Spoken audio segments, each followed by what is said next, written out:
And that's the most incredible thing I could ever do with my life, is to share my sister's story, to share a story of courage and hope and empowerment, and use my life and my voice for something that's really positive in this world, and leverage my influence to help impact people's lives. My name is Jill Lloyden. I am a former U.S. Women's National Team goalkeeper, and this is my story. I grew up in a small town of Vineland, New Jersey, and I had so much energy as a kid. I loved playing soccer. I would practice with my stepdad in my backyard every single night, and I just could not play enough soccer. I loved it so much. So I graduated from Villanova in December of 2007. I was lucky enough that I was going to be a national team camp, so after only being in Denmark for a few weeks, I flew back to the US, and as soon as I got back to the US, I turned on my phone and I had all these messages from my sister. And so I called her right away, and my sister didn't answer. And that night I never got a phone call back. And the next day I got a phone call from my mom. It took a few moments to hear what she had said, but I finally made out. She said, he killed her. At that moment, I remember being shuffled into a car and being taken to the airport. And I had locked myself in a handicapped bathroom. And I was in one stall, and I remember waking up with my face flat on the tile in a puddle of my own tears, realizing that my sister had just passed away and that she had been murdered. I got home, and to be honest with you, for the first few weeks, I was numb. I was having to do things I never thought I would have to do. I never thought I would have to give my sister's eulogy.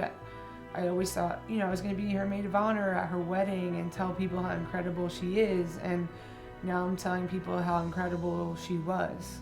And the only thing that got me out of bed, to be really honest with you, was the thought of going to the London Olympics in 2012.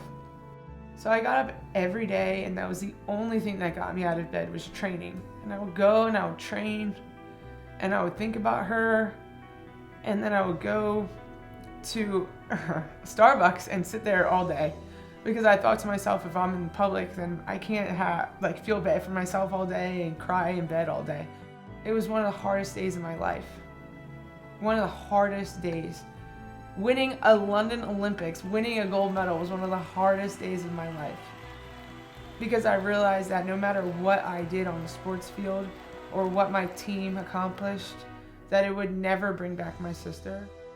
That day, I think I decided that I didn't want to do that anymore, and that no matter if I continued to play soccer or not, I was going to use my voice for something that was really positive in this world.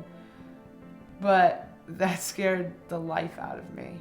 And there was a goalkeeper named Hope Solo on the team who at the time was in a little bit of hot water, a little bit of controversy. Lloyden, who also retired from the national team on Monday, is the first U.S. teammate to say publicly that Solo should not be playing right now. Taking such a stand against Solo is no small thing. I realized that I wanted to do something even more incredible than I had initially thought. So the Jillian Lloyden Foundation every year raises money for our 2 scholarships that we offer.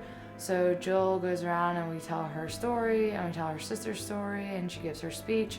And so we raise money towards these scholarships so that we can help people who are either victims of domestic violence or have been affected by domestic violence in some way, or have been affected by some form of unfavorable circumstance. You can use the good things that happen in your life, and you can use the bad things that happen to your life. So whether you're on the podium of an Olympics, or you're on an airport bathroom floor, where I found myself, that something good can come of this. I knew that my voice was way more important than anything I could do with a soccer ball.